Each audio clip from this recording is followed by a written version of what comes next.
naging discussion on the poverty and food threshold.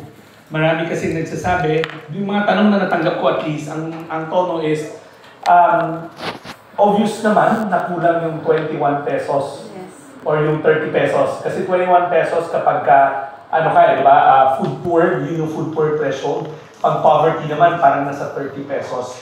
Ang naging panukala kahit ng NED at ng PSA, na kulang nga yung halaga na yun. So ang tono ng mga tanong sa akin is, ang DSWD ba, being the lead agency in poverty alleviation, yung data na yun din ba ang ginagamit namin sa paghubog ng mga programa at pag-target ng ating mga beneficiaryo?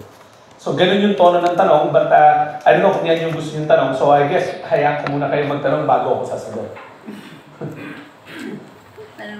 Ikaw muna, Mary. Secretary, dun muna sa good news kasi bumaba po yung poverty incidence rate ngayong 2023. Doon muna tayo, sir. 15.5 plus 10.9% naman doon sa families po. Ano po yung reaction po doon ng DSWD? Well, natutuwa kami dahil yung whole of government approach ng ating Pangulo, ibig sabihin gumagana na.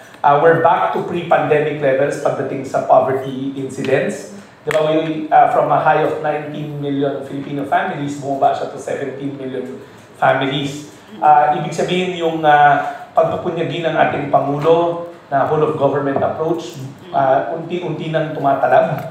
At sabi nga ng PSA at NEDA, we're on track to reach single-digit poverty incidence by the end of the term of the President in 2028.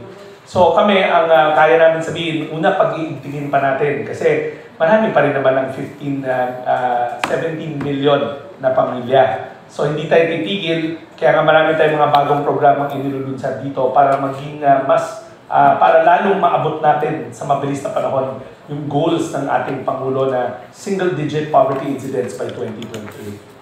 Secretary, yung food stamp program 2023 na launch na natin. You think kasama yun sa nakaambag din? Actually, kung matatandaan niyo yung food stamp program ng 2023, ano lang naman siya, nagsimula yung pilot 2024. So maliit pa lang yung cohort niya, maliit pa lang, 5,000 families pa lang yun. 3,000 families, spread across 5 areas. So, ngayon lang naman nag-scale up nitong second half of the year. So, sa mga individual communities nakatulong, pero palagay ko, ngayon pa rin lang natin siya mararamdaman in its full scale dahil lumalawak na siya, lumalawig na siya.